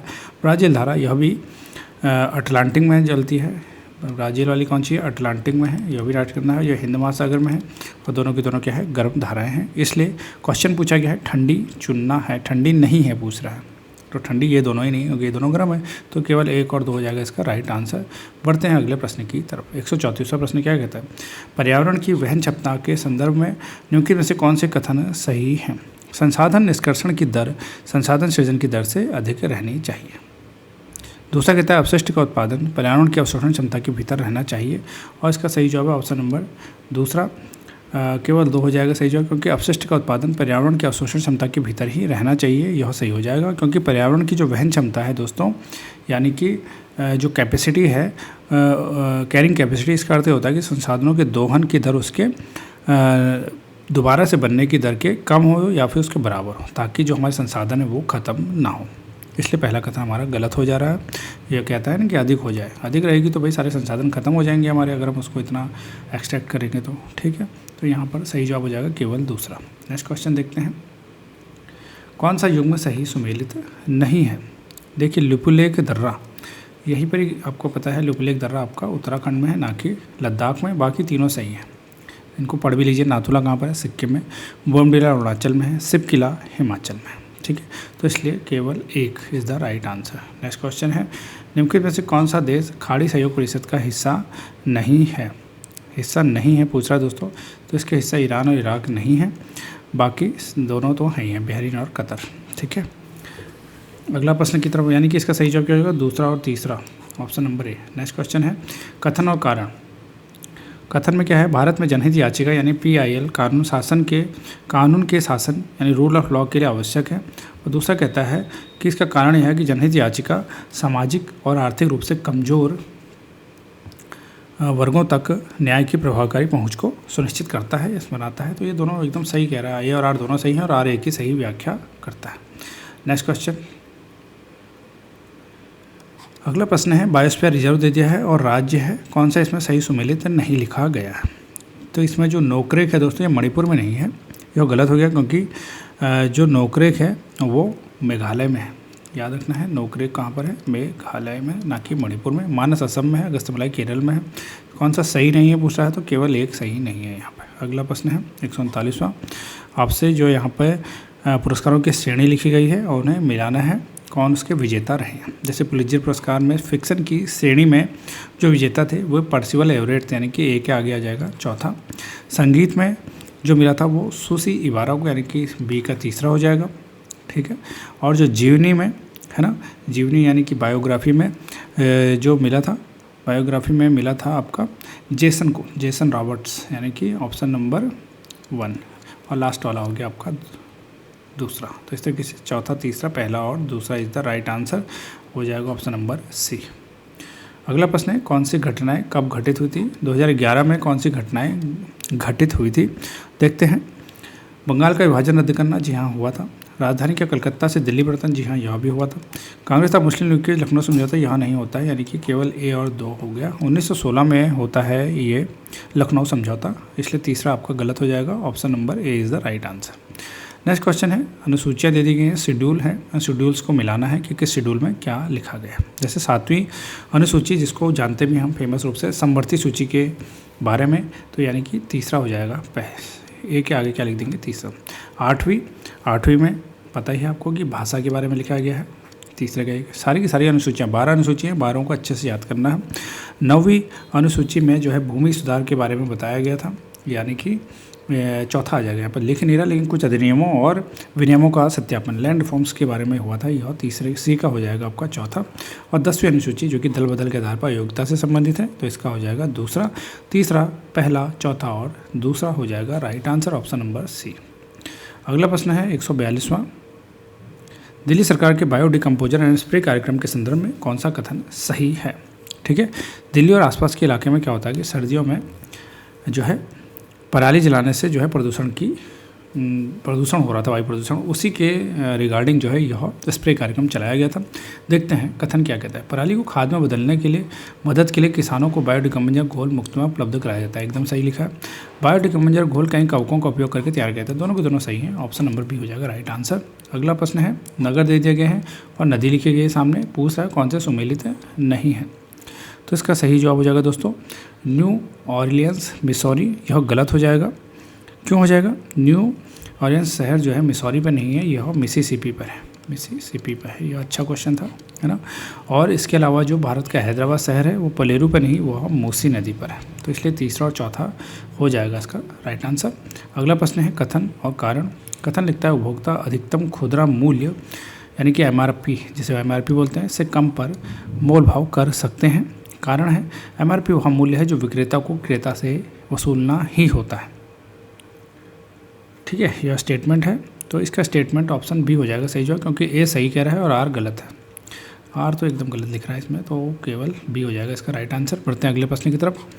144 तक अपने प्रश्न कर लिए। 145, उत्तर प्रदेश के संदर्भ में कौन सा कथन सही है? उत्तर प्रदेश देश में आलू का अग्रणी उत्पादक है, एकदम सही बात है। दूसरा कहता है भारत सरकार ने अलीगढ़ में अंतर्राष्ट्रीय आलू केंद्र के दक्षिण एशियाई क्षेत्रीय केंद्र की स्थापना को मंजूरी दी है, यह गलत हो जाएगा, क्योंकि अलीगढ़ में नहीं दिया गया, यह आगरा में दिया गया है, जो अभी नोट कर लेंगे। तो इस तरीके से केवल पहला हो जाएगा इसका सही जवाब। अगला प्रश्न है, निम्नलिखित में से कौन से युग्म सही सुमेलित नहीं है। बांध दे दिए हैं यानी कि डैम, और उनकी रिवर दे दी है सामने, कौन सा इसमें गलत मिलान है वही आपको बताना है। तो इसका सही जवाब हो जाएगा ऑप्शन नंबर, देखिए जो पंडोह है, पंडोह जो है वह रावी नदी पर नहीं है दोस्तों, पंडोह जो है व्यास पर है हिमाचल में, ठीक है। और जो श्री सैलम बांध है, फेमस है श्री सैलम बांध, जो कि कृष्णा पर है ना कि तुंगभद्रा पर, तो इसलिए दूसरा और तीसरा हो जाएगा राइट आंसर। बाकी बगलिहार बांध चुनाव में है, या तो आपका राइट आंसर हो जाएगा। अब बढ़ते हैं अगले प्रश्न की तरफ। निम्नलिखित में से किसने जलियांवाला बाग हत्याकांड से दुखी होकर वायसराय की कार्यकारिणी परिषद से इस्तीफा दे दिया था। और इसका सही जवाब है दोस्तों ऑप्शन नंबर, नहीं ये चेट्टन तो हाँ यही थे, चेट्टू शंकर नायर, ठीक है। 13 अप्रैल 1919 को जो है घटना होती है, दुखद घटना, और इससे जो है सर चेट्टू शंकर नायर ने वायसराय की कार्यकारी सदस्य के परिषद का जो सदस्य बने हुए थे उससे उन्होंने इस्तीफा दे दिया था। ऑप्शन नंबर 1 हो जाएगा, इसका डी हो जाएगा राइट आंसर। अगला प्रश्न है, वैश्विक वित्तीय स्थिरता रिपोर्ट निम्नलिखित में से किनके द्वारा जारी की जाती है। ग्लोबल फाइनेंशियल स्टेबिलिटी रिपोर्ट भी इसे बोलते हैं। तो इसका सही जवाब हो जाएगा दोस्तों IMF के द्वारा यह जारी की जाती है, केवल 1 हो जाएगा इसका right answer option D. Next question है, कथन है बाबर ने चगताई तुर्क में तुझके बाबरी लिखा। हाँ एकदम सही है, ठीक है, क्योंकि मुगल साम्राज्य का संस्थापक बाबर था, जो अपनी आत्मकथा लिखता है तुझके बाबरी, जिसे बाबरनामा भी कहा जाता है, वह अपनी मातृभाषा में लिखता है। मातृभाषा उसकी चगताई तुर्की थी, और अभिकथन तो एकदम सही है। तुर्की मुगल दरबार की राजभाषा थी, जो गलत हो जाएगा, राजभाषा फारसी थी, तो इसलिए ए सही है, आर गलत है। अंतिम प्रश्न है आज का, नगरपालिका के संदर्भ में निम्नलिखित में से कौन सा कथन सही है। नगरपालिका का सदस्य बनने के लिए 25 वर्ष न्यूनतम आयु है ना, यह गलत लिखा गया है, न्यूनतम आयु 21 वर्ष है, ठीक है। 74वें संविधान संशोधन के अंतर्गत नगरपालिका का चुनाव लड़ने या सदस्य बनने के लिए न्यूनतम आयु निर्धारित की गई थी 21 वर्ष, ना कि 25 वर्ष, इसलिए पहला कथन हमारा क्या हो रहा है, गलत हो रहा है। दूसरा लिखता है नगरपालिकाओं में सीधे चुनाव से आने वाले कुल सदस्य संख्या का 1/3 स्थान महिलाओं के लिए आरक्षित है, जी यहाँ एकदम सही है, ठीक है। 33.3% सीटें महिलाओं के लिए आरक्षित होना अनिवार्य है। और यह कौन से आर्टिकल में लिखा गया है, आर्टिकल भी आजकल पूछता है, 243 का टी, यह भी आप नोट कर लेंगे। तो इस तरीके से केवल दूसरा हो जाएगा सही जवाब। तो दोस्तों हमने कर लिया है अपना एक और बहुत ही महत्वपूर्ण पेपर है, जो कि पिछले साल ही हुआ है, यह UPPCS का, हमने आज इसे किया है कंप्लीट। UPPCS के इस पेपर को आप भी ज़रूर से अटैम्प्ट करिए और अपना स्कोर बताइए, और इस क्वेश्चन से आपको एक गाइडेंस मिलेगा आगामी परीक्षाओं के लिए। इसी को मद्देनज़र रखते हुए अपना तैयारी करते रहिए और आगे बढ़ते रहिए। मिलते हैं जल्दी ऐसी एक और वीडियो में। अगर आपने अभी तक सब्सक्राइब नहीं किया है तो ज़रूर सब्सक्राइब कर लीजिए। जय हिंद, नमस्कार।